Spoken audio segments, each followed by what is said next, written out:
ঐশী, যেহেতু আজ শিক্ষা প্রতিষ্ঠান খোলার কথা, কিন্তু গতকাল এক প্রকার অনিশ্চয়তা কিংবা নিরাপত্তাহীনতায় ভুগেছে গোটা দেশবাসী বলা চলে। বেশ কিছু বিচ্ছিন্ন কর্মকাণ্ড হয়েছে। সেই সত্যতার নিরিখে আসলে শিক্ষক কিংবা শিক্ষার্থীদের উপস্থিতি আজ কেমন দেখছেন জানাবেন। বৃষ্টি, যেমনটি আপনি আগেই বললেন, গতকাল অপ্রত্যাশিত কিছু ধ্বংসযজ্ঞ বলি কিংবা নাশকতার ঘটনা বলি, সেগুলো আমরা দেখেছি। মানুষের মধ্যে আতঙ্ক তো আছেই, তার মধ্যে আজকে স্কুল কলেজগুলো খুলে দেওয়া হয়েছে। ফলে পরিস্থিতি যেটি হয়েছে, এখন কিন্তু স্কুল টাইম আনুষ্ঠানিকভাবে, কিন্তু আমার পেছনে যদি আপনি দেখতে পান তাহলে পুরো বিদ্যালয় প্রাঙ্গণটি কিন্তু খা খা করছে।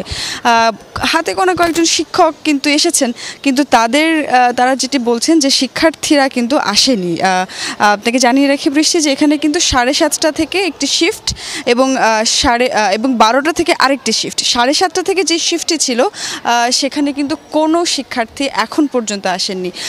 12টার শিফটের শিক্ষার্থীরা আসবেন কিনা শিক্ষকরা বলছেন সেটির জন্য তারা অপেক্ষা করবেন। তবে আমরা কিন্তু সেরকম কোনো আলামত রাস্তা দিয়ে আসার সময় দেখিনি, যেহেতু স্কুল কলেজ শিক্ষা প্রতিষ্ঠান বিশ্ববিদ্যালয় খুলেছে আজকে থেকে, সুতরাং রাস্তাঘাটেও কিন্তু ব্যাগ কাঁধে শিক্ষার্থীদের উপস্থিতি দেখার কথা ছিল, কিন্তু তেমন দৃশ্য কিন্তু চোখে পড়েনি।